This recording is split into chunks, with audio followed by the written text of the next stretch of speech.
All right. So this is first day of chapter 9, and so do I? Well, let's see if I have. Did I save a? Oh.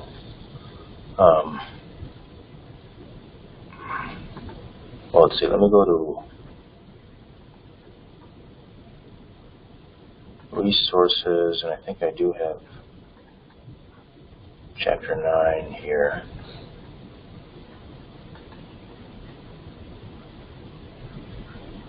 That's all of them, I guess.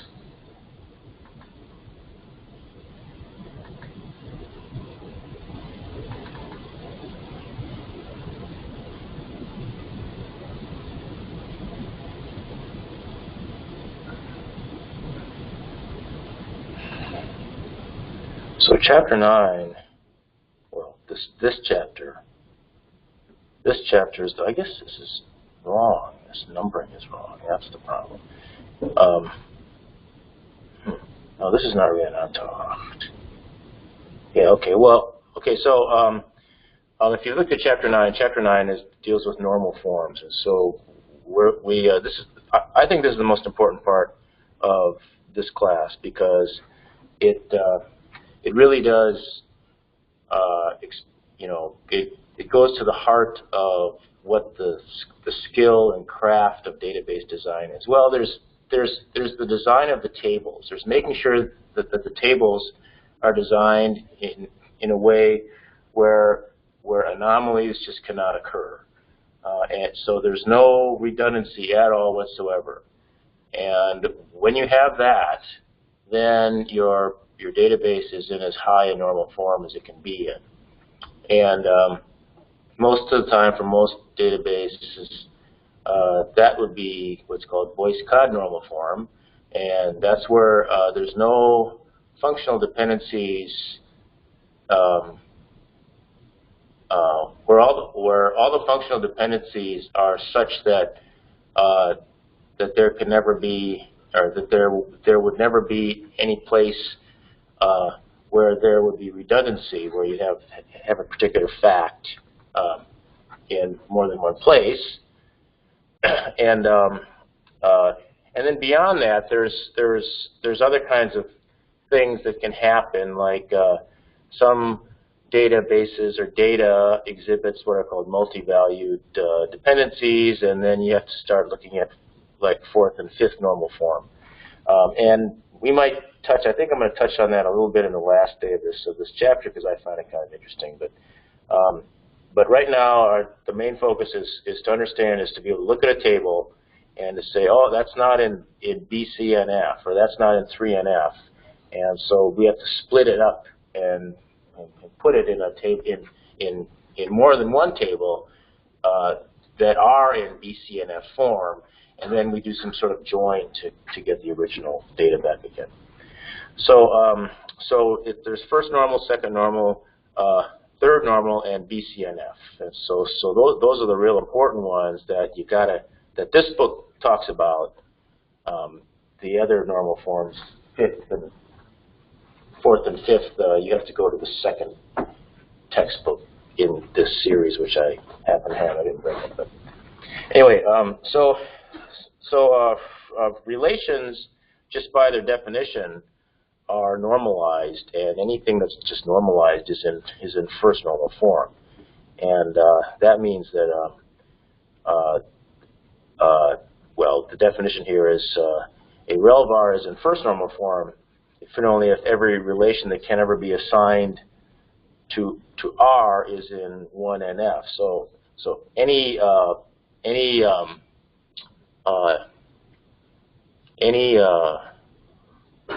combination of values or any possible values that the rel var can take on would have to be in first normal form. It's kind of hard to imagine that, but if you think of how many values an integer can take on, an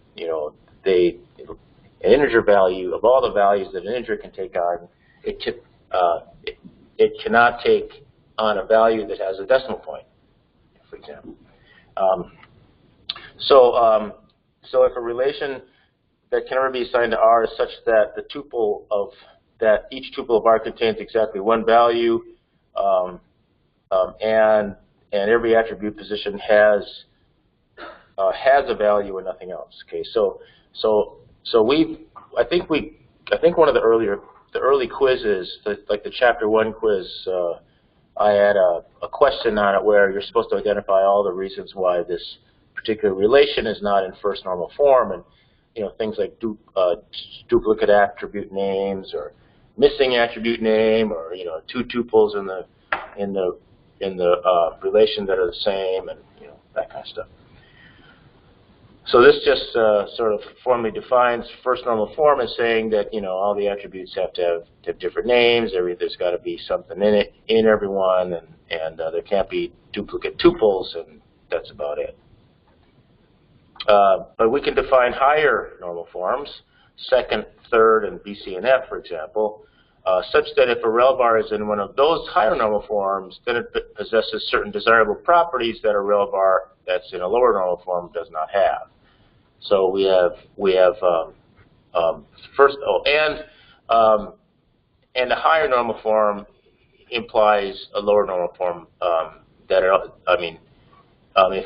if something is in 3NF, it's also in 2NF, and it's also in 1NF. Every table or relation that's in second normal form is also in first normal form, and so on. And there are other normal forms which you might talk about later. Okay, so let's consider the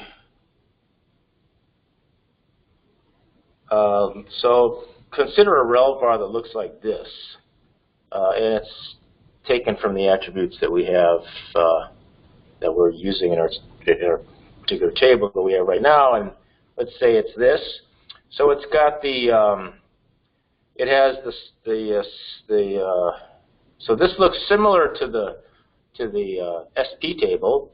It's got the first three columns are the same as the SP table, but it also has two more columns, and it's the city column, which comes from probably the SNO, the city column, which is probably the city of the supplier. It could be the city of the part. I'm not sure. It doesn't say here. And then the status, which comes from it comes from the supplier table. This table is not. It's in first normal form. Of course, there's no duplicate rows. There's no all the attributes are named. They're named differently and so on. They're filled in. All the cells are filled in. But it's not in second normal form because of well, you'll notice that there's redundancy. Okay? Namely, the fact that S1 is in London and a status of 20 is in here twice. The fact that S2 is in Paris and has a status of 10 is in here twice. So that should be a clue that it's consistently that way. All the S1s will have London, and all the S1s will have 20. So that's a clue that this is not in the highest normal form that it could be. It's got redundancy in it, and if you can find redundancy, consistent redundancy, it's not in the highest normal form. We don't want to have redundancy because that's where mistakes can happen. Let's see, I guess we don't define yet why. Okay, so let's go through this. The design is obviously bad because it involves redundancy, and redundancy has to do with update anomalies. And that's updating the relation with inserts or deletes or update commands, SQL commands, for example. You cannot insert.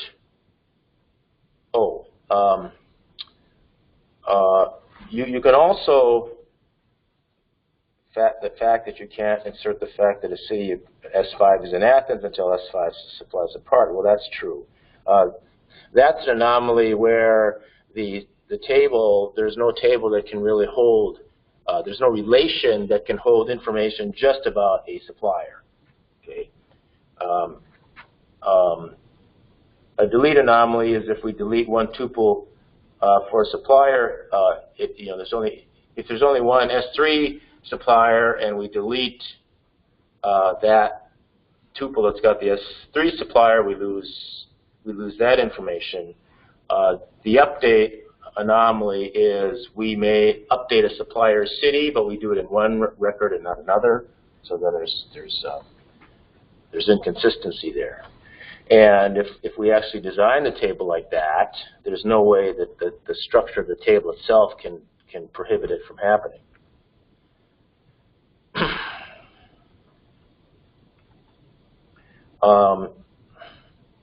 So the obvious thing to do is to split out the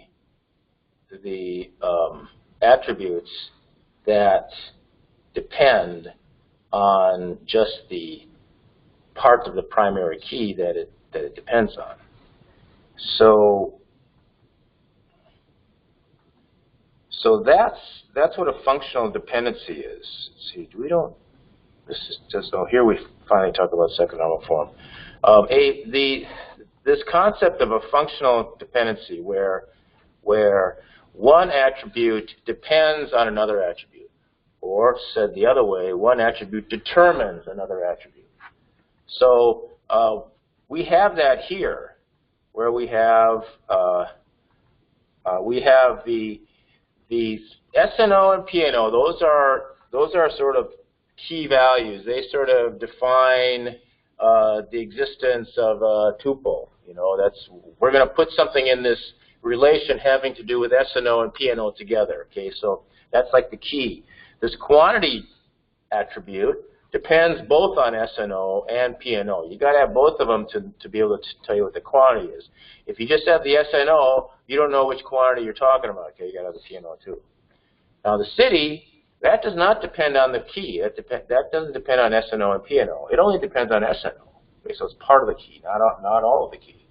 And same with the 20. The 20 does not depend on the pair SNO and PNO. It only depends on the SNO. Okay, when we identify the functional dependencies in this table, we say, okay, quantity depends on both SNO and PNO, or we could say PNO, SNO determine quantity. We would say city is determined. City is dependent on SNO only. So there's a functional dependency between city and SNO. SNO determines what the city is. The city is dependent on the SNO. And the same can be said about status. So this, by the way, happens to be what to be able to graduate from first normal to second normal, to be able to actually be in second normal form, you cannot have any of these so-called partial dependencies. For something to be in second normal form, all of the non-key attributes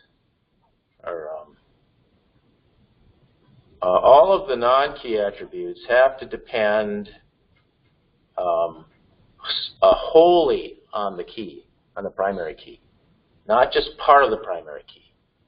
If you got some attributes in there that are only dependent on part of the primary key, then it's not in second normal form. And and to put it in second normal form, you got to split them out and have a table with just the attributes that depend on that one part of the primary key, namely SNO, and then you leave the remaining attributes of the table in the original table.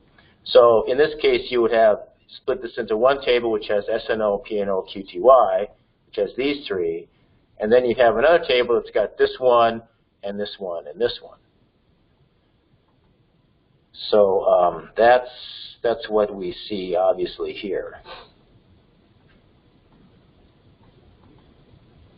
So the two replacement rel bars are projections of the original rel bar. You see, so we just get these by doing projections. We look at it, we say, okay, I'm going to split this into these two tables. One table is going to have these attributes, and the other table is going to have these other attributes. And to create those tables, you just do a projection. You just do select the attribute names. You put a distinct in there because you want it to come out to be a relation and not a bag. And you just go, and then what you see is what the projected smaller table is. So this one here, is simply selecting just SNO, PNO, and QTY distinct select of just these three attributes from this entire table, and you get exactly this. And same with when you construct this one the same way. So so we split them apart, and then we can just do a natural join to get the whole thing back again. See, so to turn this back into this, to get this back again, you just do a natural join. So 3NF, 2NF, 3NF are all about decomposing a rel bar via projection in such a way that that redundancies are removed, but the original rel bar and the original rel bar is equal to the join of those projections. Okay.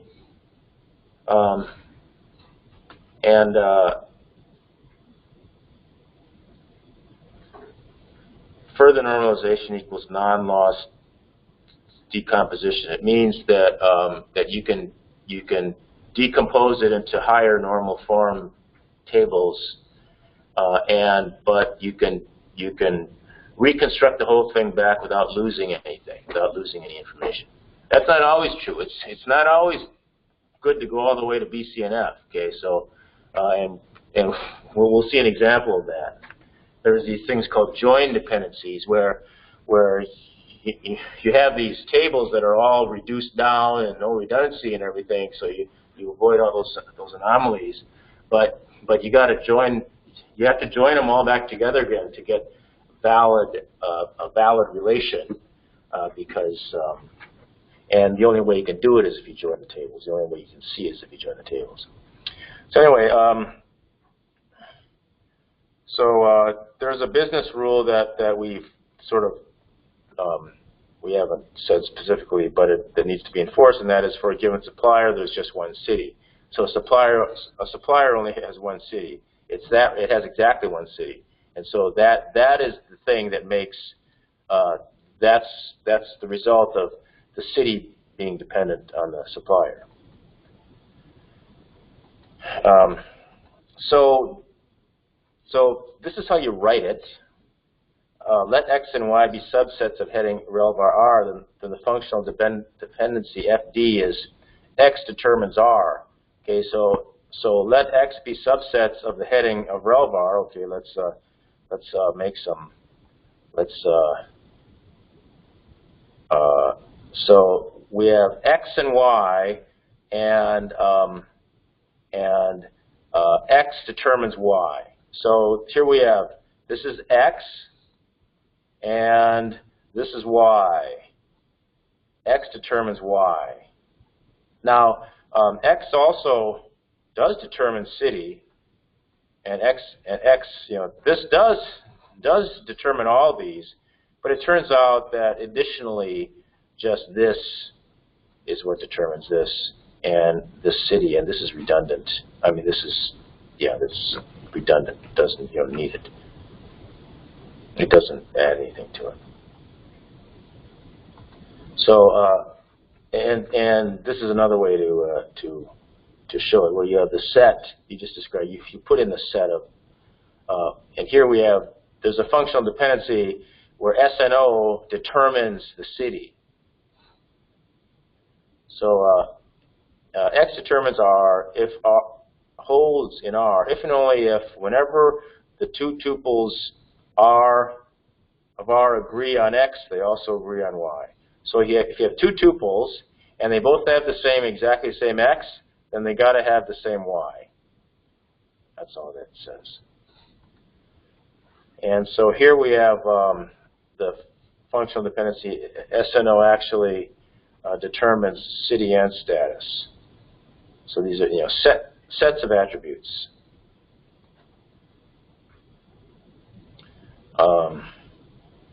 If there's a key, if K is a key for rel_var R, then the functional dependency K determines A necessarily holds for all attributes of R. That's true. So the key value for a rel_var necessarily this relation necessarily holds. If K is a key for rel_var R, then the functional dependency K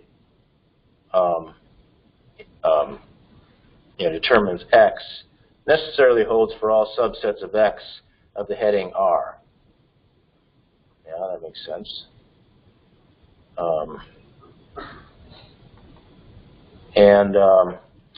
So now there's this concept of irreducible, and that's for the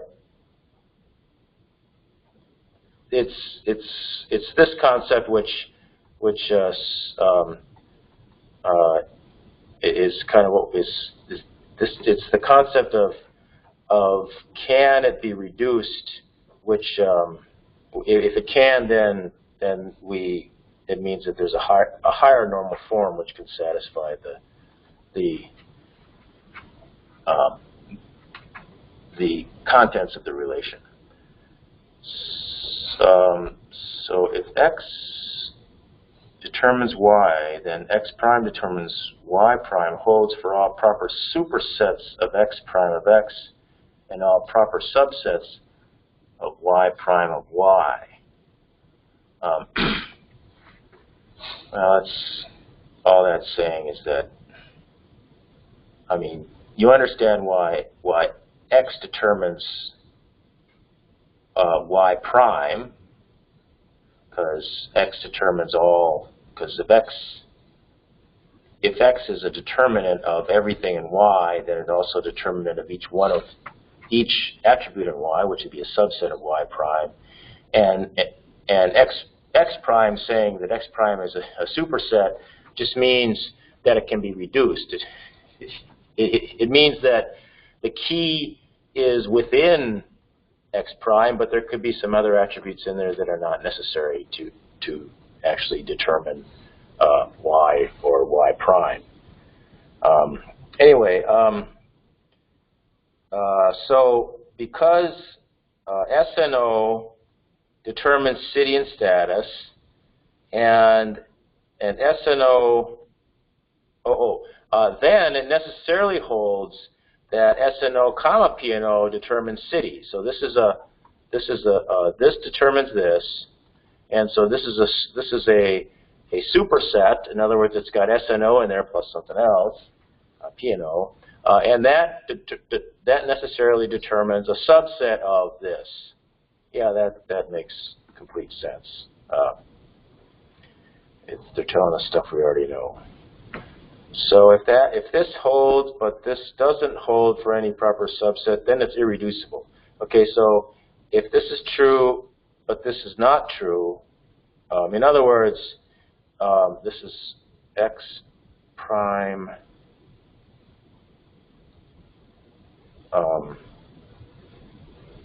This is X.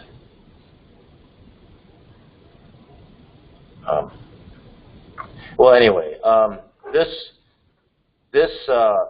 the concept here is that this is not reducible because you can't look at there's no superset of this.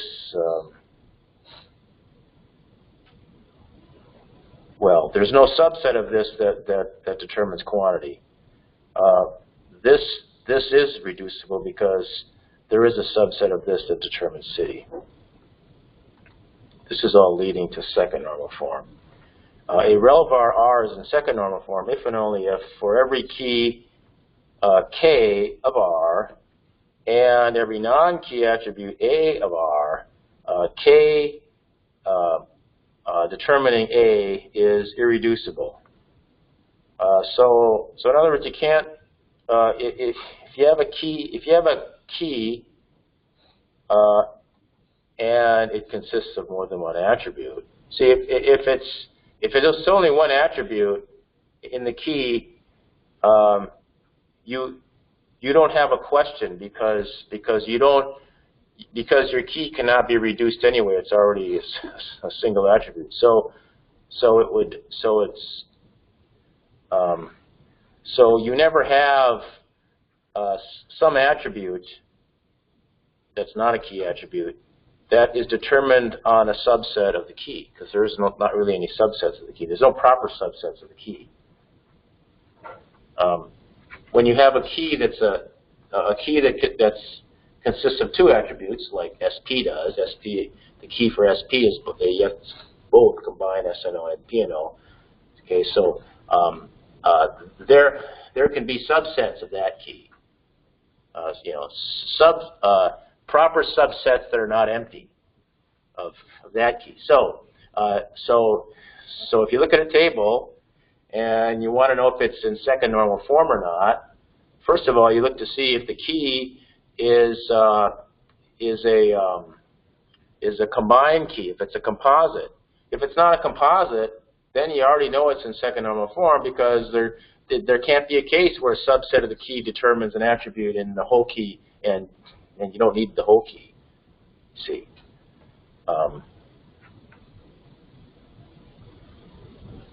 yeah, maybe I can think of an off example, possibly, but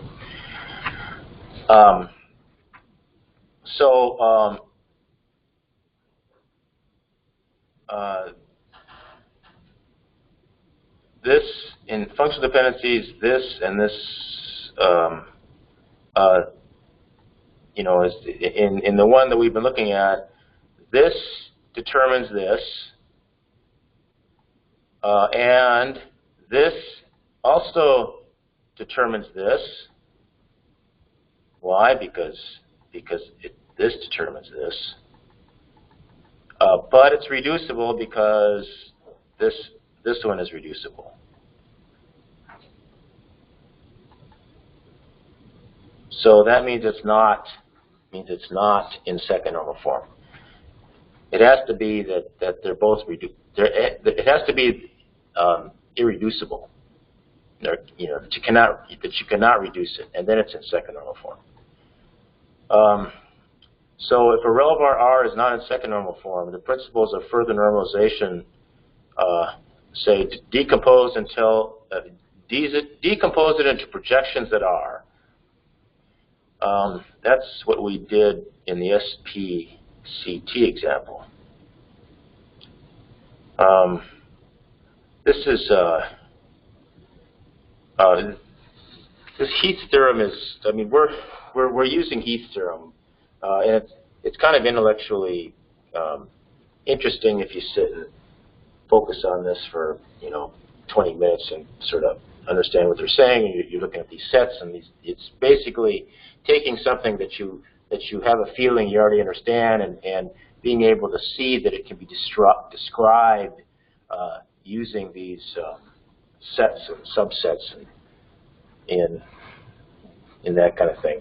But we'll just learn and understand second, third, and BCNF just by these examples, and then afterwards, if I think of it, we can come back and visit this, and then it turns out it's a lot more clear.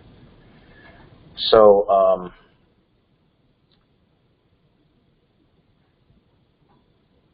this sort of explains the process of what we're actually doing. We split it, and then we from that, the keys that are common that we pulled off, and of the original larger table, we pull off one of the composite keys, one of the components of it, and create a new table, and then all the attributes that just depend on that key get thrown in the other table, and there could be, this could be split into 3 tables possibly, and this is we followed this process, these definitions here, defining the foreign key that references the newly reduced projection, like so. So we originally just have some some table that's based primarily on, or based on, the SNO PNO composite key, and that's our relation. And then what we do is we see it's reducible. So we start doing these projections, and what these projections do is they produce tables that parts of the composite primary key end up being foreign keys into that newly projected table. So we have this SPCT table, and everything's there. But we decide, gee, we really want to split this out into a project table, a supplier's table, and a supplier parts table, just the quantity with the supplier parts. And so if we take this big table, we produce, one projection to suppliers, another projection in parts, and then the SNO part of the composite key is the foreign key into the suppliers, and the PNO of the SPC table is now a foreign key into the parts table, and that's how we end up with what we have now in our running example, which is, as you may have guessed, in BCNF already. A rel var R is in 2NF if and only if for every key K of R and every non-key attribute A of R, K determines A, that is irreducible. Equivalently, if every non-traditional, non-trivial functional dependency, S determining Y, holds for R, where S is either a superkey or Y is a subkey or X is not a subkey. That's it's confusing. We should really go through all the examples first and then come back and we can see that these are true. Here's a functional dependency is trivial if and only if it can't possibly fail to hold. So yes, okay. And in fact, a functional dependency is trivial if and only if the dependent right side is a subset of the determinant left side.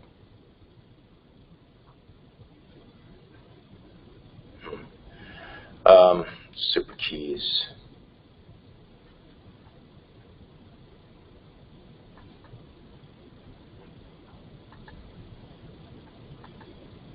Okay. Well. Anyway. So let's we're going to be spending 3 more days on this. How far should I go? This is slide 35. Okay. Let me just quickly, briefly go over third normal and BCNF, and then I'm going to go look at our quiz.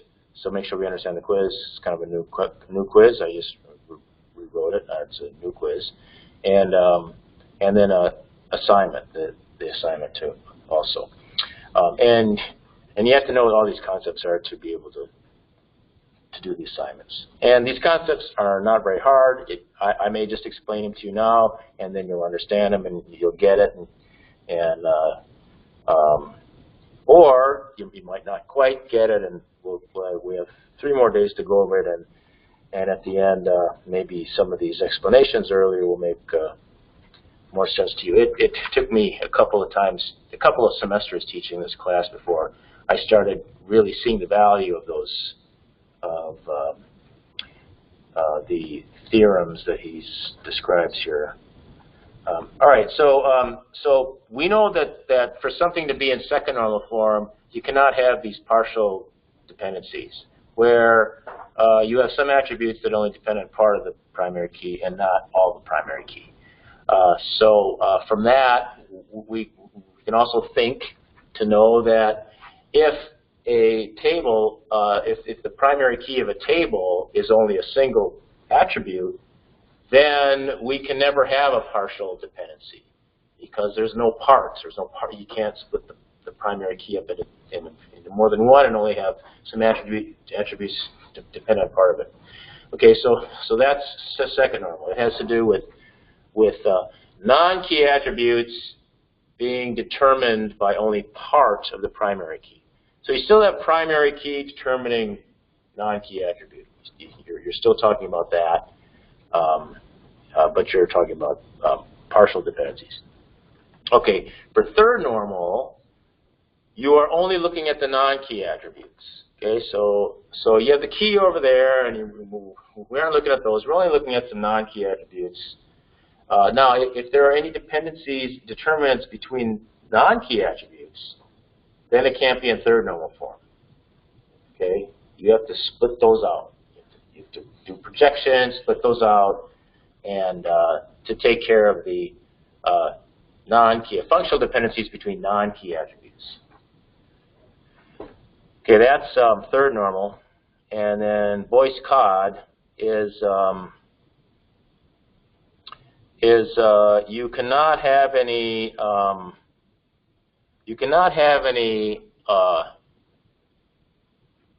functional dependencies that are not the primary key determining the thing that it's determining. Okay, so we have a functional dependency where we have something depends on something, or we have a functional dependency where we have A determines B. So B is functionally dependent on A. Okay, we have that. All of those functional dependencies, the A's are always exactly the primary key, and the B's are not any key value at all. Is that right? No, that's not necessarily right. The main thing is that all the dependencies in your table are all the functional dependencies are attributes that are not part of the defined key depend completely exactly on the key. Okay, now, so you're probably thinking, what kind of example can we think of where we have where something is not in fourth normal? Okay, I mean in BCNF. It can be where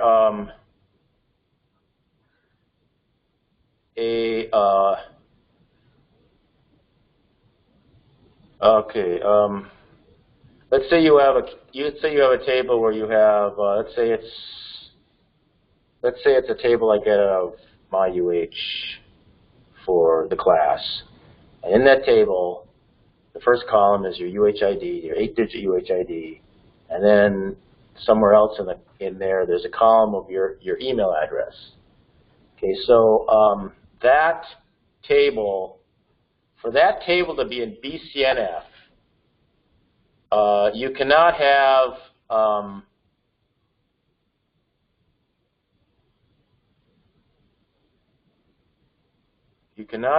the let's say you define the you cannot have the email address and the UHID in the same table with anything else, because anything else could be determined by something that was not the key. I'm not explaining this very well.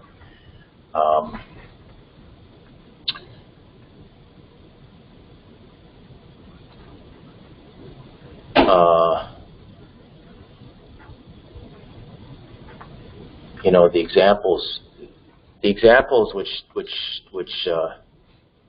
illustrate BCNF we aren't really ready yet to cover them because they have to do with key attributes being determined by non-key attributes, and that can be kind of confusing at this point. Everyone's UHID, and then you did their first state and the capital of that state. Then the main key is their UHID, and their first place is dependent on who they are, but the capital of that state is dependent on the state and not the key of the table. Yes, that's right. So let's say you have the address in there.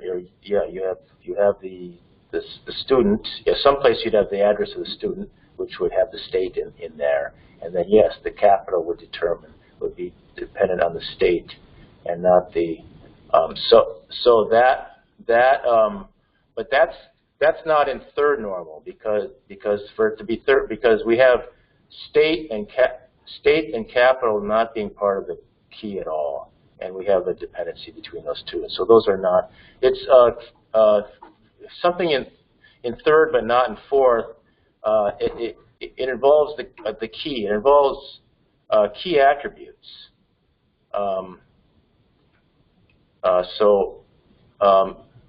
One example. I didn't want to bring this example up yet, but let me just show you. What time is this? 2:19. Yeah, I got some time. Let me show you the. Let me go to my the La Lima last semester, and it was like quiz 14 or something. What was quiz 13? Oh, okay. Here.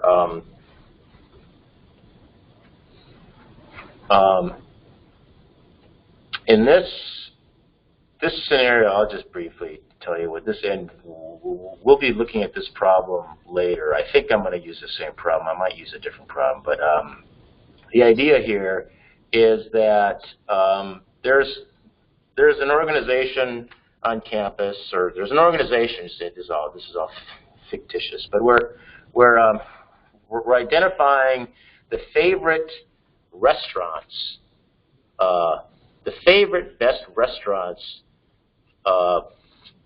closest to your campus by cuisine. Okay, so we have 3 campuses, so there's 2 here. Okay, 2 example campuses here. It's my example has like 3 or 4 of them. So we have these example campuses here, and we've determined that this organization has determined that the best burgers place for UHM is Burger King Manoa, and the best pizza place for UHM is, Boston's Pizza, and the best Afghan place is this place called Afghan Love. I think that's a restaurant. I just looked it up and I think I just Googled it. And then for KCC, the best burger place happens to be McDonald's Kahala. The best Chinese place is this place, and this Afghan place is this place. So we have that the place. Okay, so we have campus and cuisine. That together has got to be the primary key. That's pretty obvious. But and we have a place here. Okay, and there's a rule that a place can only be one cuisine type. In other words, you can't find in here, Kentucky Fried Chicken burgers. Okay, because Kentucky Fried Chicken is a chicken place or something. Okay, so once Burger King Manoa is in there as a burgers place, it's a burgers place. You can't put Burger King Manoa in someplace else as something else. So we have this additional dependency here where the cuisine is determined by the place. The place determines the cuisine, but campus cuisine determines the place. See, so this is not in fourth normal. This is not in BCNF because we have this dependency here. We have this non-key attribute that determines part of the primary key. See, well, that's really messed up. Okay, so it turns out the solution to this is there's a join dependency that's going on here, and you have to have 3 tables. You have to have a campus cuisine, a campus place, and a place cuisine, and you join all those together, and then you get the valid valid entries in this table. You see, a place can only have a campus can only have 1 special burgers place. It can't have 2. So you can't put UHM Burgers McDonald's in here because there's already UHM Burgers Burger King Manoa. You see. So when you get up to these higher normal forms, when they first did all this, they came up with first, second, third, and BCNF, and then that was it. That's all we needed. But then they started coming up with these other obscure things by throwing in requirements that sort of obscure, but hey, it's feasible.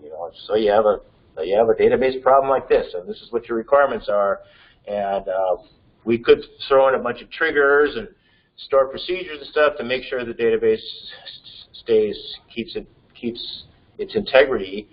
Or we could just somehow do it by tables and primary keys and having to join things up to make sure that you're putting in valid entries or that something's not in there already. And so that's what later on. I mean, I think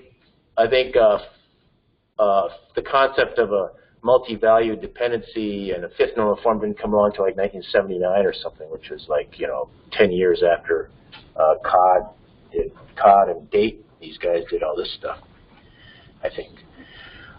So anyway, so that's basically all the normal forms that we're going to be dealing with. So let's quickly see what the assignment and the quiz is today, so we understand that, and then we can probably be done. So if we look at assignments, quiz 13. Okay, here's quiz 13. Okay, this is okay. Today we're reduced to functional dependencies and the role they play in normalizing relations. Okay, so here we have this relation here. Okay, and so you're supposed to say what normal form it's in and why it's not in a higher one, and then you're supposed to normalize it into a bunch of BCNF tables. Okay, so what this table is this is employees and the projects that they're working on, the number of hours that employees are working on a project. Okay, so we have Mary Jacobs here, and she's working on this project for 30 hours. And also Mary Jacobs is also working on this project for 25 hours. And then Mary Jacobs is also working on this third project here for 35 hours. And then we have Rosalie here that's working on this project for 20 hours. And then Tom Carruthers is working on like these 3 projects. And Heather's working on these 2, Mary's working on these, Tom's working on these 2, and Ken's working on these. Okay, so fine. This is Mary Jacobs' address. So it's got to be it's in there 3 times because she's in there 3 times. Okay, that's address. This is we got the zip city functional dependency. That is the city. The zip code can determine the city. The city's dependent on the zip code. Okay, and then these are the projects that. This is the project that Mary is. Okay, so first of all, okay, so if we identify all the functional dependencies, this determines this, this determines this, this determines this, and this, and this, and then this determines this, and this, and this plus this determine this, right? So, and the fact that EID and PID are, and the fact that EID is working on PID 1000, that's information that's got to be kept regardless of this.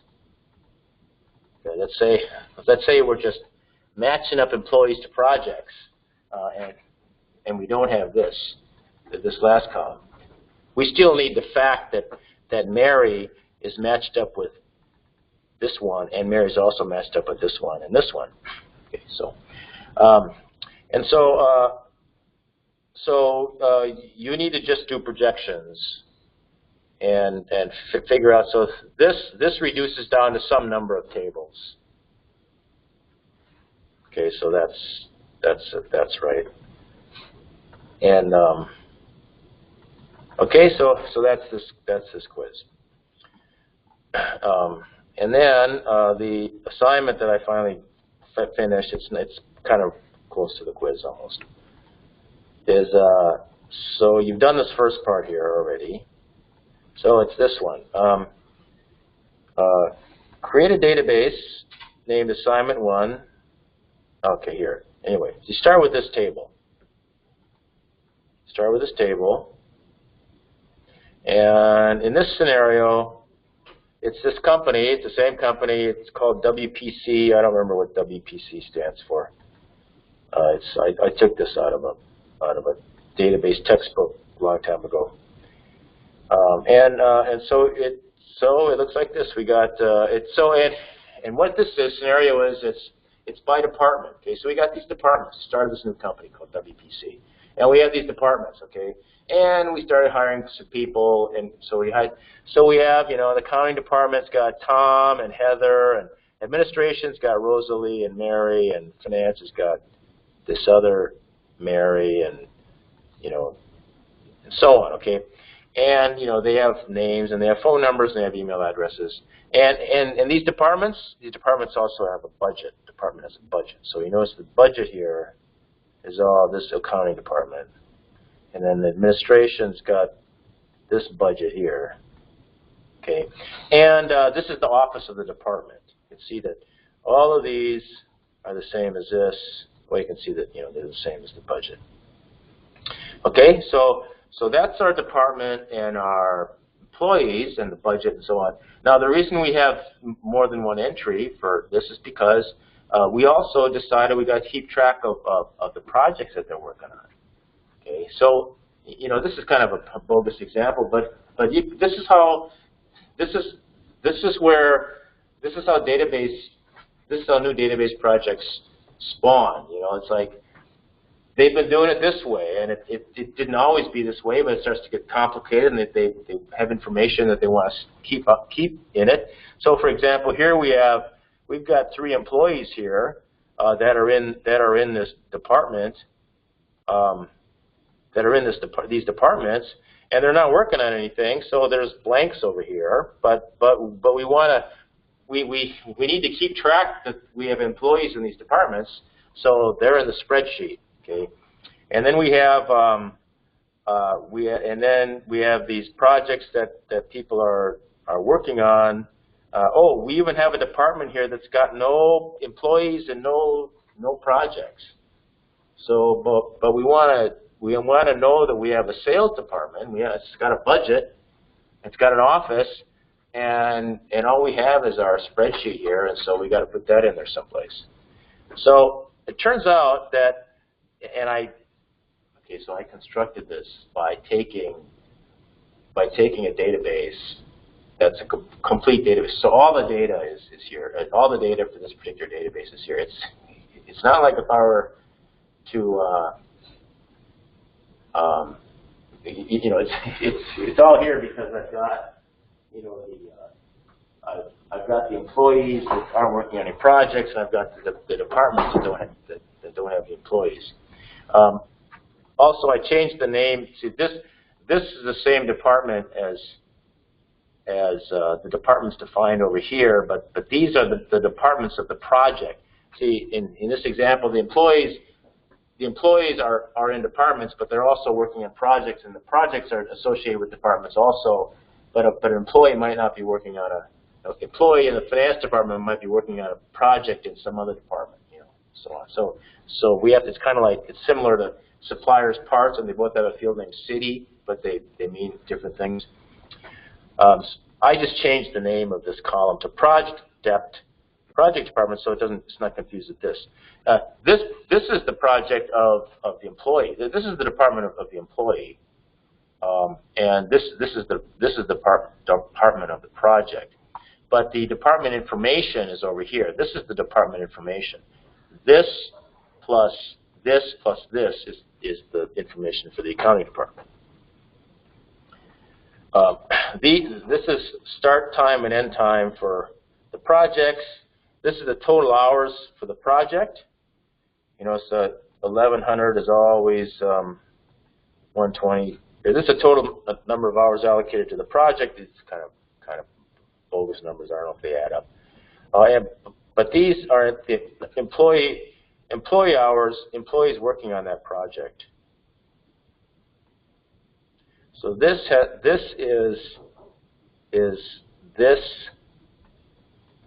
number.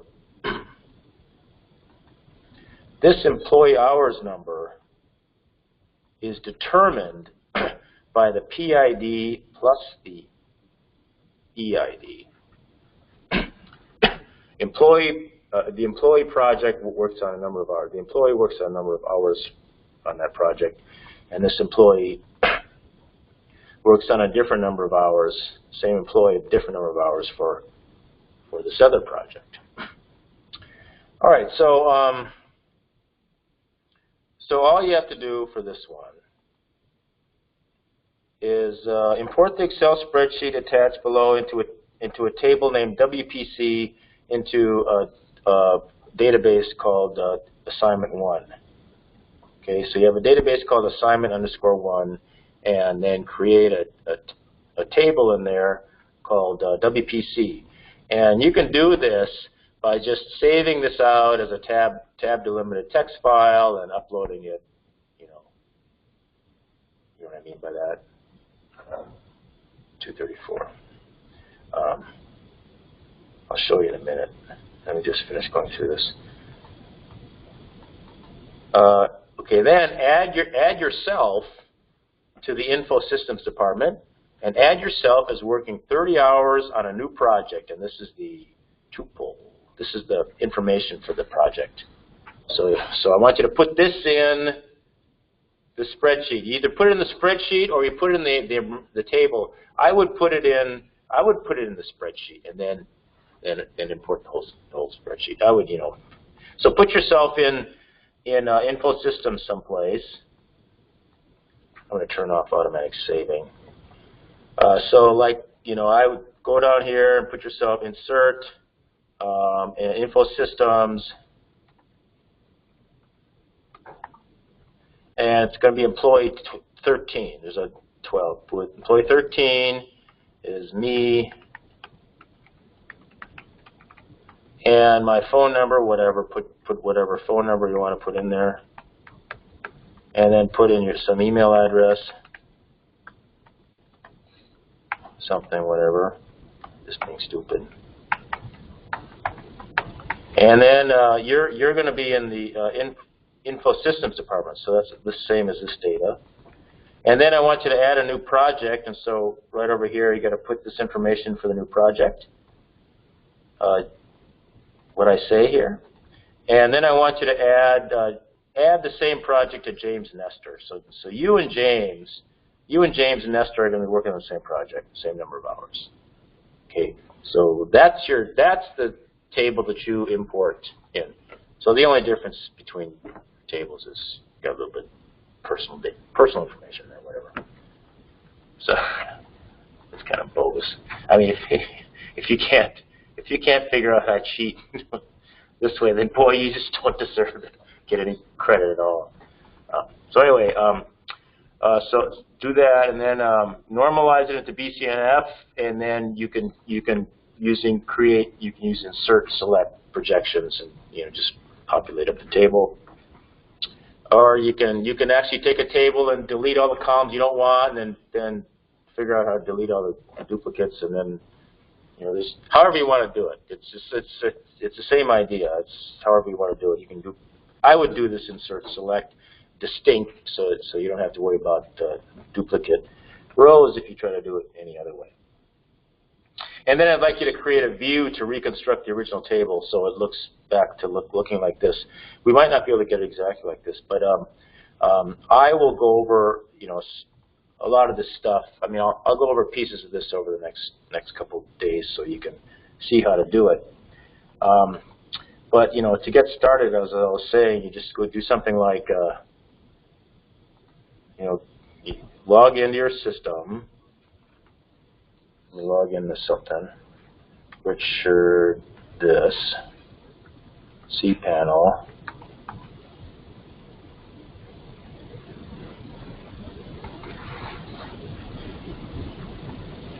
And go over to MySQL databases, create a table called assignment 1. I already created one called assignment 1, ASS, whatever. And I think I created, I was messing around earlier. Okay, so this is my new database. Let me just delete this so it's not confusing anybody. All right, there's my database, but I want you to name it assignment_1.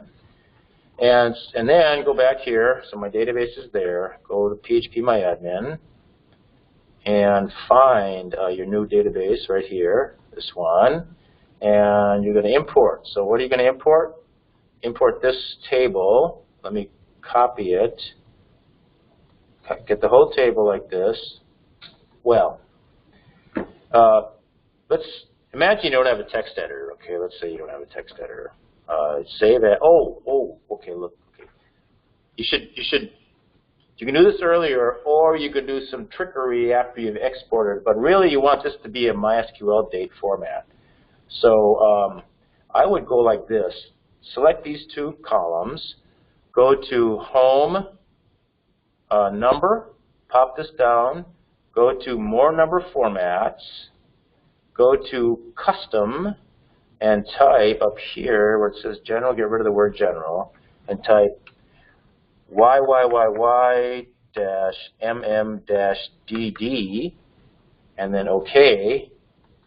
And we see now this looks like MySQL date format. All right, there. Now, and I'm in there. Oh, I guess I didn't put the project in there. That's okay. You have to put the project in there too. Copy. No, not copy. File, save as. I'm going to just put it on my desktop. This PC. Where's desktop? Desktop. I'm going to call it .csv. .c is the first one, maybe. Oh. This one. .csv. Save. All right, now it's in .csv format. You can look and see. View this as I'll view it with brackets. Oh shoots! Brackets doesn't work. How about if I view it in Edit Plus? Okay. You see, it's you probably can't see that very well, can you? But you get the idea. It's comma separated values.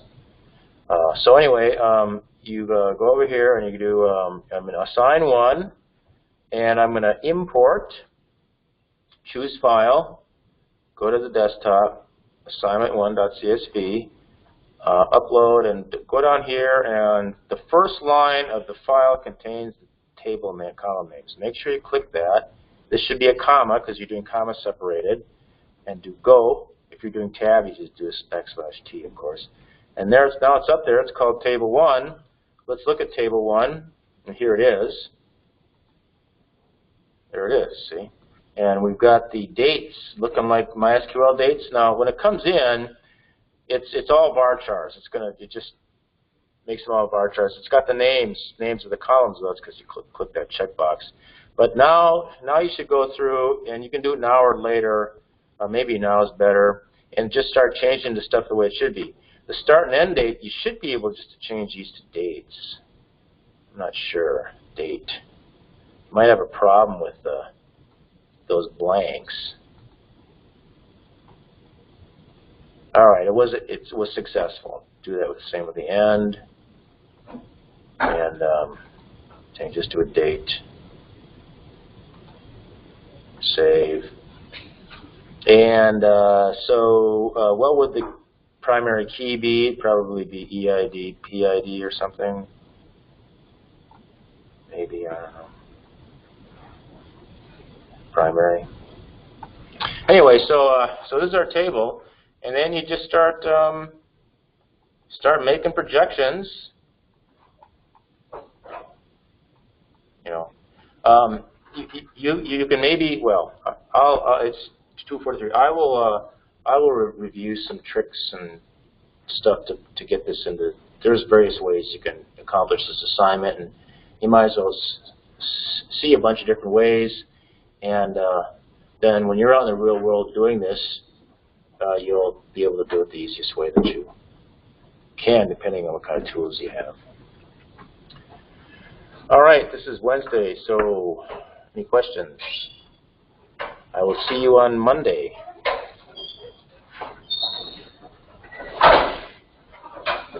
Thanks for watching.